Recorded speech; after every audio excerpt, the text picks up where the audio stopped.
الشيطان الرجيم بسم الله الرحمن الرحيم اقترب للناس حسابهم وهم في غفلة معرضون صدق اللہ العظیم۔ قرآن مجید کے مضامین کے خلاصے کے سلسلے میں آج ہم 17ویں پارے کی مضامین کے خلاصے کو سن رہے ہیں اور زبان سے ادا کرنے کی اللہ تعالیٰ توفیق عطا فرما رہے ہیں۔ 17واں پارہ، اس کا آغاز سورۃ الانبیاء سے ہو رہا ہے۔ سورۃ الانبیاء یہ قرآن مجید کی ترتیب توقیفی کے اعتبار سے سورت نمبر 21 ہے اور نازل ہونے کے اعتبار سے یہ سورت نمبر 73 ہے۔ اس میں کل آیات 122 ہیں اور اس میں 7 رکوع ہیں۔ یہ مکی سورت ہے، ہجرت سے پہلے نازل ہوئی، اور اس سورت کا نام سورۃ الانبیاء اس لیے رکھا گیا کہ سورۃ الانبیاء میں تقریباً 17 انبیاء کا ذکر آ رہا ہے، اس لیے اسے انبیاء کے مناسبت سے سورۃ الانبیاء کہا جاتا ہے۔ اس کی فضیلت کا اندازہ صحیح بخاری میں آنے والی ایک روایت سے ہوتا ہے کہ حضرت عبداللہ ابن مسعود رضی اللہ تعالیٰ عنہ سے روایت ہے کہ نبی صلی اللہ علیہ وسلم نے فرمایا، سورہ بنی اسرائیل، سورہ کہف، سورہ مریم، سورہ طٰہٰ اور سورہ انبیاء نازل ہونے کے اعتبار سے یہ پہلی اور میری قدیم دولت اور کمائی ہیں۔ سورۃ الانبیاء کی ابتدا میں اللہ تعالیٰ نے اس دنیا کے زوال کی تصویر کشی فرمائی اور بتایا کہ قیامت کا واقع ہونا اور حساب کا وقت بہت قریب آ گیا ہے، لیکن لوگ اس دن کے بارے میں غفلت میں پڑے ہوئے ہیں، نہ اس کی تیاری کرتے ہیں، نہ اس کے لیے اعمال کرتے ہیں۔ بلکہ وہ انسان جو قرآن کو نہیں مانتے، ان کے سامنے جب بھی کوئی نئی آیت آتی ہے تو اس کا مذاق اڑاتے ہیں اور اسے جھٹلا دیتے ہیں۔ وہ جانتے ہی نہیں ہیں کہ اس عظمت والے کلام کو کس سنجیدگی، وقار اور عاجزی کے ساتھ اور ادب کے ساتھ سننا چاہیے اور اس پر عمل کرنا چاہیے۔ اللہ تعالیٰ نے ہمیں ان آیات میں بتایا کہ مشرکین آپس میں رسول اللہ صلی اللہ علیہ وسلم کے بارے میں یہ کہتے تھے کہ یہ جو شخص رسالت کا دعوے دار ہے یہ رسول نہیں ہے بلکہ تمہارے جیسا ایک انسان ہے،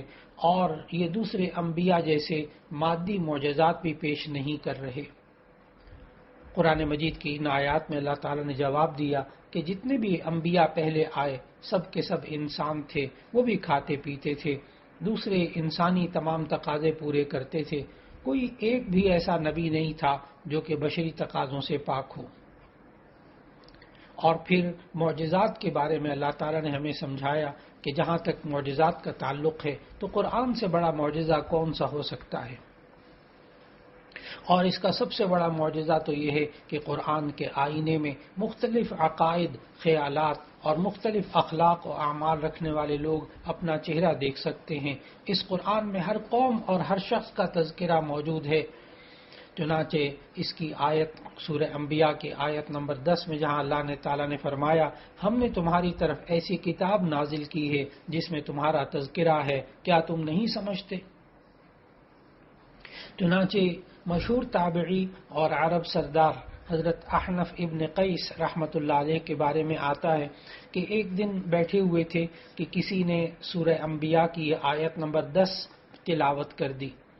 تو وہ چونک پڑے اور ذرا کہا کہ قرآن مجید تو لاؤ، میں اس میں اپنا تذکرہ تلاش کروں گا اور دیکھوں گا کن لوگوں کے ساتھ ہوں اور کن لوگوں کے ساتھ مجھے مشابہت ہے۔ وہ قرآن کے اوراق پلٹتے رہے اور مختلف لوگوں کے حالات جو قرآن مجید میں آئے ان کا مطالعہ فرماتے رہے۔ پہلے انہوں نے آیات پڑھی جن آیات میں اللہ تعالیٰ نے متقین کا ذکر فرمایا کہ جو اللہ کی راہ میں جان قربان کر دیتے ہیں، کسی نے سارا مال خرچ کر دیا، کوئی رات بھر بستر سے جدا رہتا اور کوئی برائی کے قریب بھی نہیں آتا تھا۔ پھر وہ آیتیں پڑھی جن میں مشرکوں، کافروں، منافقوں اور فاسقوں کا ذکر ہے۔ تو دونوں قسم کی آیات پڑھنے کے بعد وہ کہہ اٹھے اے اللہ میں ان دونوں گروہوں میں سے نہیں ہوں. جو پھر انہوں نے سورہ توبہ کی وہ آیت پڑھی جس میں ایسے لوگوں کا ذکر ہے جن سے گناہ بھی ہوئے اور نیک اعمال بھی انہوں نے کیے. تو یہ آیت کریمہ پڑھ کے وہ پکار اٹھے کہ ہاں یہ میرا تذکرہ ہے. معلوم ہوا کہ معاشرے کا ہر انسان قرآن حکیم سے رہنمائی لے سکتا ہے، لیکن جب انسان قرآن حکیم کی قدر نہ کرے اور اسی طرح وہ عملی رویہ رکھتا رہے جیسے کہ مشرکین مکہ نے یہ رکھا ہوا تھا کہ کبھی یہ کہتے تھے کہ یہ جادو ہے، کبھی کہتے تھے یہ شعر ہے، کبھی کہتے تھے یہ کوئی پریشان کن خواب ہے، کبھی کہتے تھے محمد صلی اللہ علیہ وسلم تم اللہ پہ جھوٹ باندھتے ہو، کبھی کسی کہتے یہ تم نے کسی سے سیکھا ہوا کلام سنا دیا ہے. لیکن اللہ تعالیٰ آیت نمبر 5 میں سورہ انبیاء کی کہتا ہے کہ یہ لوگ یہ کہتے ہیں کہ قرآن ایک خواب پریشان ہے، بلکہ اس نے اس کو اپنی طرف سے بنا لیا ہے، یا یہ شاعر ہیں، یا یہ مادی معجزات پہلے انبیاء لے کر آئے تھے اس طرح یہ بھی لے کر آئیں. تو اللہ تعالیٰ نے پھر آیت نمبر 11 سے لے کر 15 تک سمجھایا کہ قرآن نے مشرکین کو ان ظالم قوموں کے انجام کی طرف متوجہ کیا جنہیں اللہ نے بصارت اور بصیرت رکھنے والوں کے لیے عبرت کا سامان بنا دیا کہ ان تباہ شدہ قوموں نے جب عذاب الہی کے آثار دیکھے تو بھاگ نکلنے کی کوشش کی، لیکن اللہ نے انہیں مہلت نہ دی اور انہیں راکھ کا ڈھیر بنا دیا. پھر اللہ تعالیٰ نے ان آیات میں سمجھایا قرآن کے نہ ماننے والوں کو سمجھاتے ہوئے کہ اب بھاگنے کی کوشش نہ کرو بلکہ واپس لوٹو اسی عیش و عشرت کی طرف جس نے تمہیں مدہوش کر رکھا تھا، انہی بلند و بالا مکانات کی طرف جن پر تمہیں بڑا ناز تھا، انہی قصبوں اور محلوں کی طرف جہاں تم اکڑ اکڑ کر چلتے تھے وہاں جاؤ تاکہ سوال کرنے والے تم سے عذاب نازل ہونے کے بارے میں سوال کریں اور تم ان کو جواب دے سکو.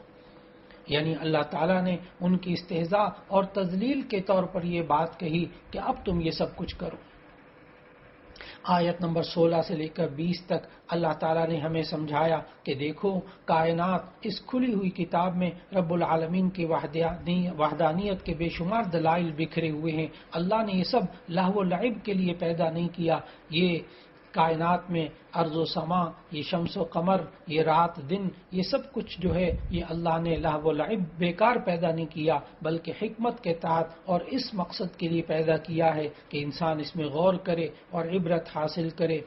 پھر اللہ تعالیٰ نے ان آیات میں ہمیں سمجھایا کہ اس دنیا کی ہر چیز اللہ کی تسبیح اور اس کی اطاعت میں لگی ہوئی ہے سوائے اللہ کے نافرمان بندے جنہوں نے اپنا وتیرہ غفلت اور سرکشی کو بنا لیا ہے.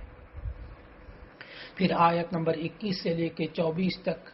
اللہ تعالیٰ نے بتایا کہ مشرکین جو کہ اللہ کو چھوڑ کر جمادات کے سامنے جھکتے تھے، ان بتوں کے پتھر کے اور اپنے ہاتھوں سے بنائے ہوئے بتوں کے سامنے جھکتے تھے، ان کو اللہ تعالیٰ نے خوب ڈانٹا اور خوب زجر و توبیخ فرمائی اور ان سے دلیل کا مطالبہ کیا کہ کیا یہ واقعی بت عبادت کے مستحق ہیں. ظاہر ہے ان مشرکین کے پاس اپنے شرک اور بت پرستی کا کوئی جواز نہ تھا، نہ کوئی دلیل تھی. پھر اللہ تعالیٰ نے مشرکین کے باطل نظریات کی تردید کے بعد ایک خالق اور قادر ہونے کے وجود پر اللہ تعالیٰ نے 6 دلائل ذکر کیے اور ان آیات میں ہمیں سمجھایا کہ یہ سب کے سب تکوینی دلائل ہیں جن کا انسان خود مطالعہ کر کے معلوم کر سکتا ہے کہ ایک خالق اور قادر کون ذات ہے، یعنی وہ اللہ کی ذات ہے. پہلی دلیل اللہ تعالیٰ نے ان آیات میں یہ دی کہ آسمان اور زمین ملے ہوئے تھے، پھر ہم نے دونوں کو جدا جدا کر دیا، آسمان کو فرشتوں کا مسکن بنایا اور زمین کو انسانوں کا مسکن بنایا. قرآن حکیم نے جو آسمان اور زمین کے جڑے ہوئے کا نظریہ پیش کیا اسے نہ عرب جانتے تھے نہ اس وقت کی اقوام جانتی تھی، لیکن ابھی چند سو سال پہلے جب ہم اسٹرانومی اور جو ہے زمین کے ماہر اور ارضیات اور فلکیات کے ماہر جب اس نتیجے تک پہنچے کہ یہ سب کائنات میں زمین اور چاند وغیرہ سب آپس میں ملے ہوئے تھے، پھر اس کے بعد یہ دونوں جدا جدا ہوئے یہ سب چیزیں. دوسری دلیل اللہ تعالیٰ نے قرآن مجید کی ان آیات میں یہ دی کہ ہم نے ہر جاندار چیز کو پانی سے بنایا ہے. یہ ایک عظیم انکشاف تھا جو آج بھی نبی صلی اللہ علیہ وسلم کا ایک معجزہ ہے کہ آج تمام کی تمام سائنس یہ بتاتی ہے کہ زندہ اشیاء کے وجود میں پانی کو بنیادی عنصر کی اہمیت حاصل ہے. پانی کے بغیر زندگی محال ہے، چاہے جانور ہو یا درخت اور پودے، سب پانی کے محتاج ہیں۔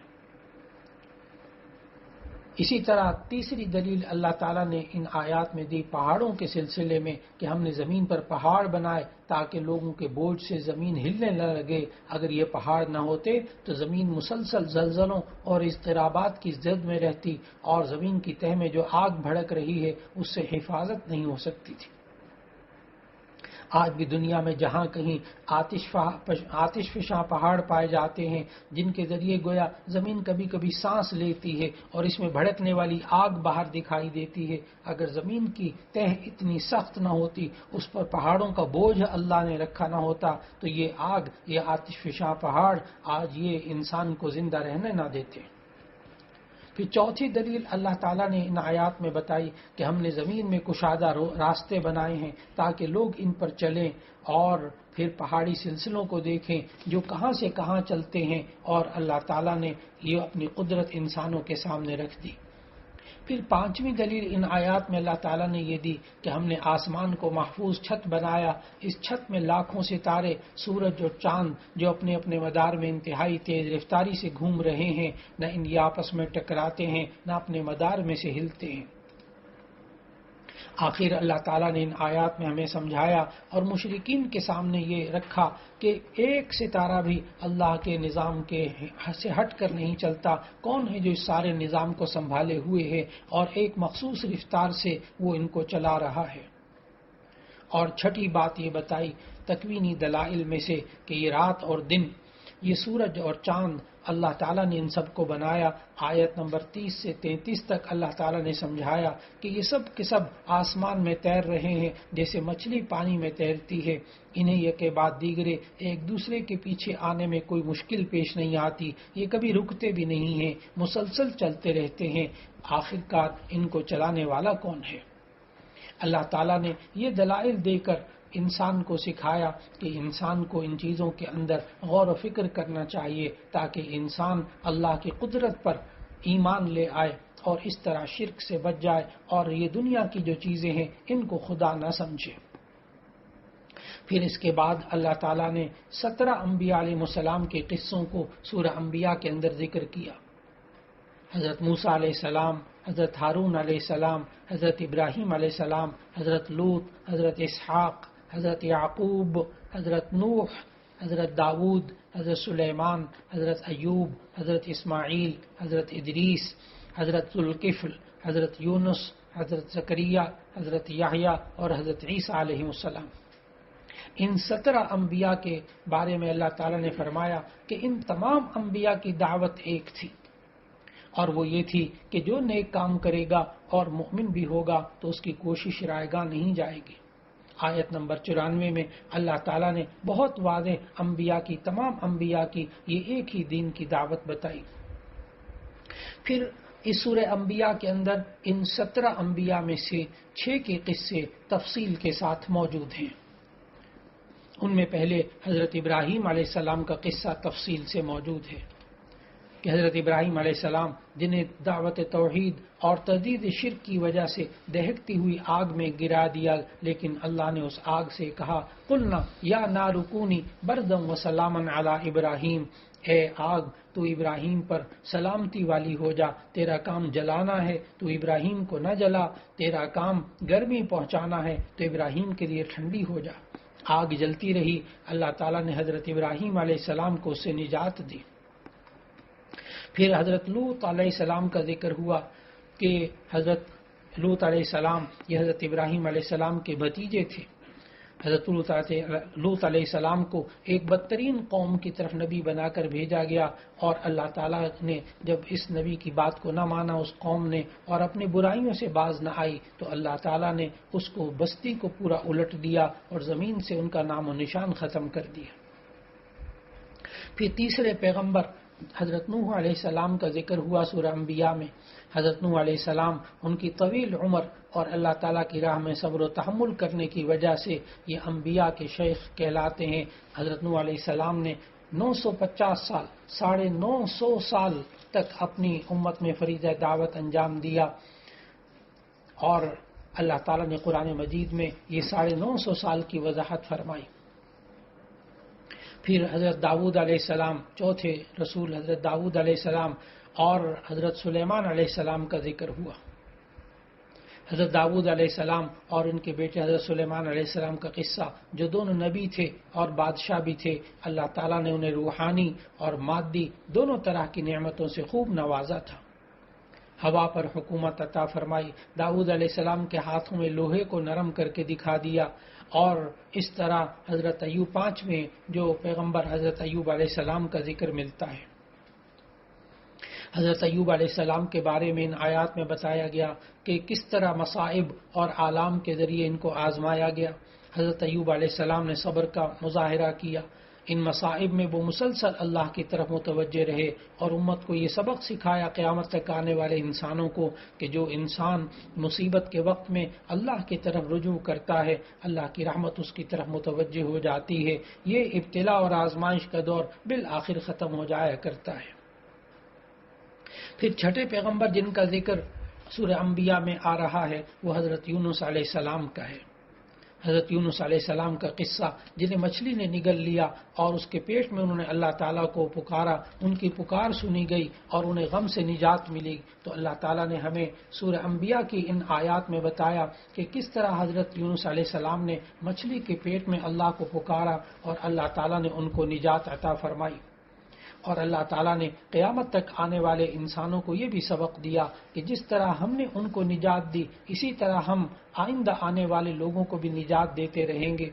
اور اس میں آیت میں ہمیں سورہ انبیاء کی آیت نمبر 87 میں اللہ تعالیٰ نے ہمیں سمجھایا کہ کس طرح یونس علیہ السلام مچھلی کے پیٹ میں چلے گئے اور فنادا فی الظلمات، تو انہوں نے تاریکیوں میں اللہ کو پکارا. پھر یہ سورہ انبیاء کی آیت 87 میں وہ آیت کریمہ ہے جو حضرت یونس علیہ السلام نے مچھلی کے پیٹ میں پڑھی تھی، لا الہ الا انت سبحانک انی کنت من الظالمین،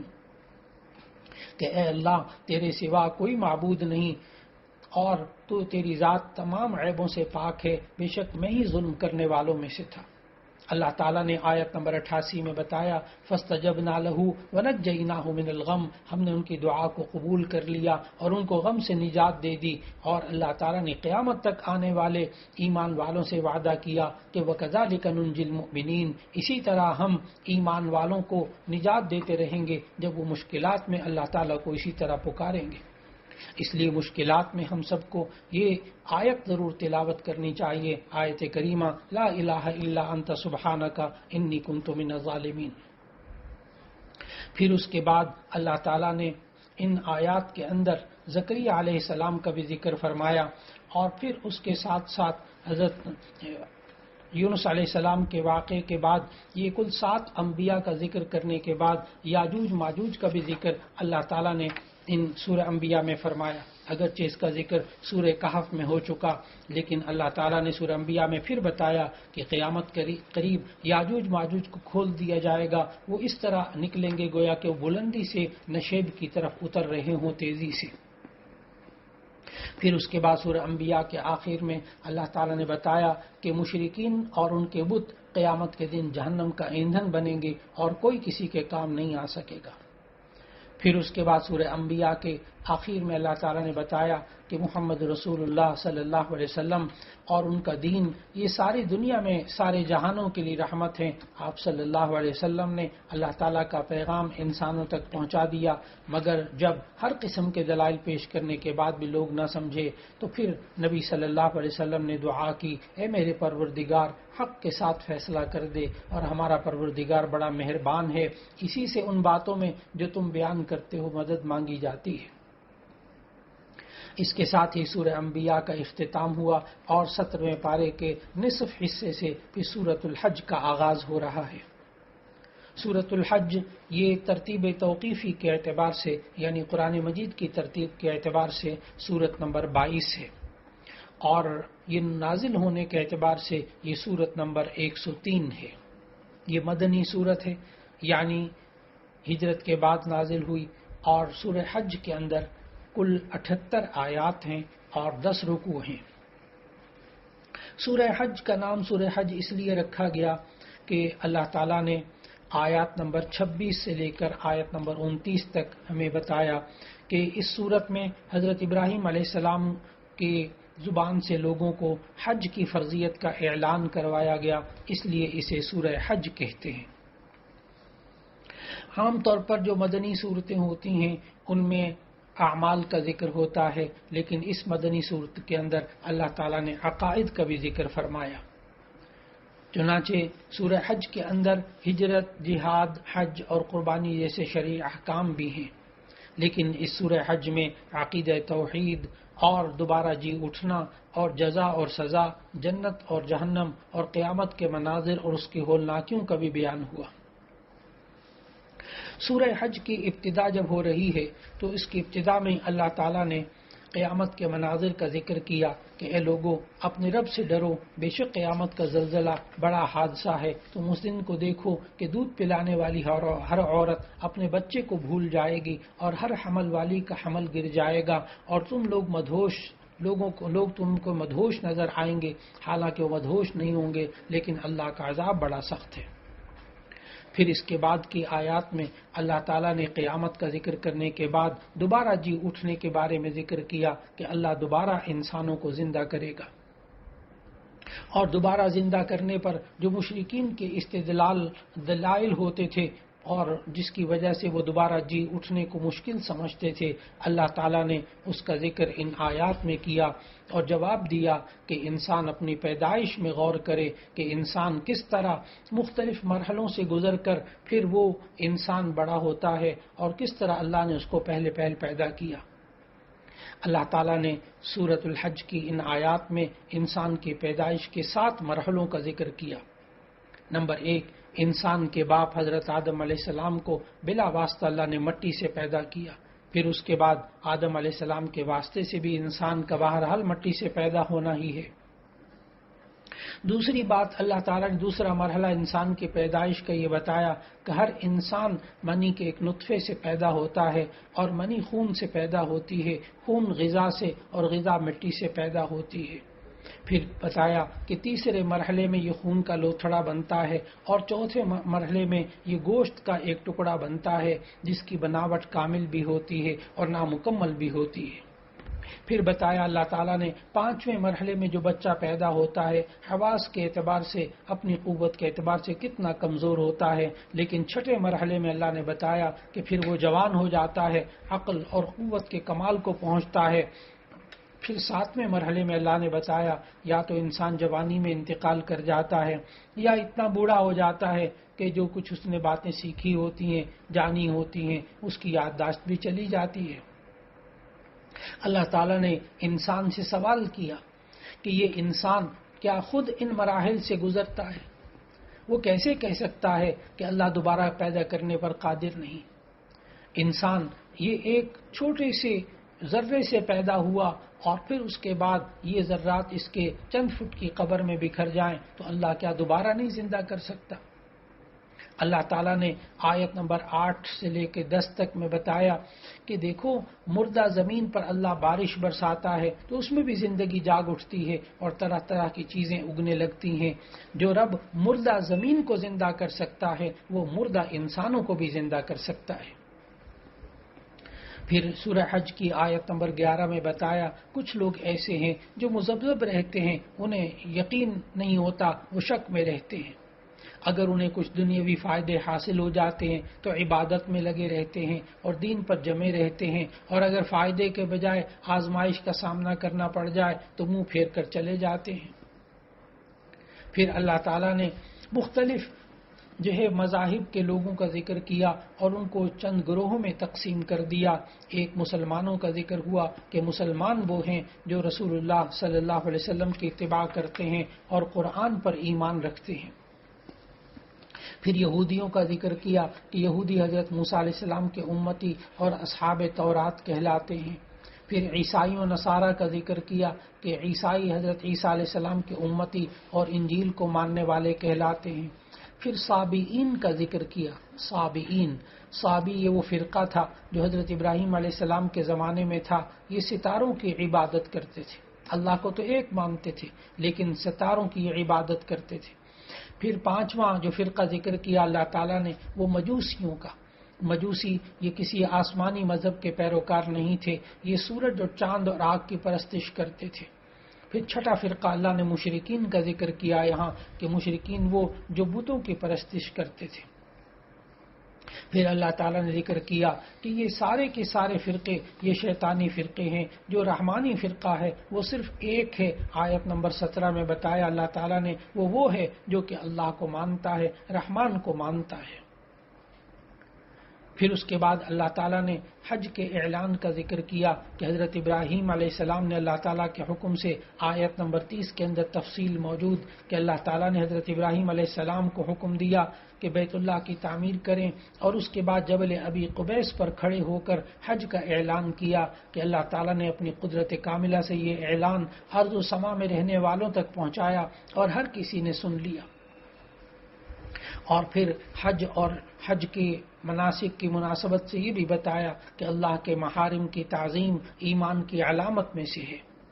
وَمَن يُعَظِّمْ شَعَائِرَ اللَّهِ فَإِنَّهَا مِن تَقْوَى الْقُلُوبِ کہ یہ انسان اللہ کے جتنے بھی نشانیاں ہیں، علامات ہیں، یہ ان کے جب انسان قدر کرتا ہے تو اللہ تعالیٰ اس کی نیکیوں میں اجر عظیم کے طور پر عطا فرماتا ہے، اور پھر اللہ کی جتنی حرام کی ہوئی چیزیں ہیں ان سے بچتا ہے تو اس کو ثواب ملتا ہے۔ پھر آیت نمبر 35 میں اللہ تعالیٰ نے مؤمنین کی 4 علامتوں کا ذکر کیا کہ مؤمنین جو ہوتے ہیں ان کے اندر 4 بنیادی علامتیں ہوتی ہیں۔ نمبر 1 اللہ کا خوف ہوتا ہے، نمبر 2 مصائب پر صبر کرنے والے ہوتے ہیں، نمبر 3 نماز کی پابندی کرنے والے ہوتے ہیں، نمبر 4 اچھے مصرف میں اچھے کاموں میں خرچ کرنے والے ہوتے ہیں۔ پھر آیت نمبر 37 میں اللہ تعالیٰ نے قربانی کے جانوروں کے بارے میں بتایا کہ جانوروں کی قربانی کا حکم دیتے ہوئے اللہ نے کہا کہ ان کا خون اور ان کا گوشت اللہ تک نہیں پہنچتا، بلکہ اللہ تک ان انسانوں کا تقویٰ پہنچتا ہے۔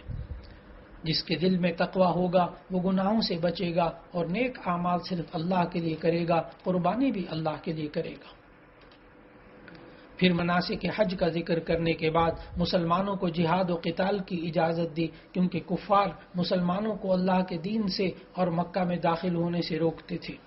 ابتدائی اسلام میں مکی صورتوں میں اگرچہ صبر و عفو درگزر کی تلقین کی جاتی رہی، لیکن جب مدینہ میں مسلمانوں کے قدم جم گئے اور ان کی طرف سے تحمل و برداشت کے رویے کے باوجود مشرکین کی شرارتوں کا سلسلہ جاری رہا تو اللہ تعالیٰ نے سورہ حج کی آیت نمبر 39 میں قتال کی اجازت دے دی۔ بہت سے صحابہ اور تابعین یہ فرماتے ہیں کہ تقریباً 70 آیات میں ہاتھ روکنے کے حکم کے بعد اب یہ آیت سورہ حج کی آیت نمبر 39 نازل ہوئی جس میں قتال کی اجازت دی گئی۔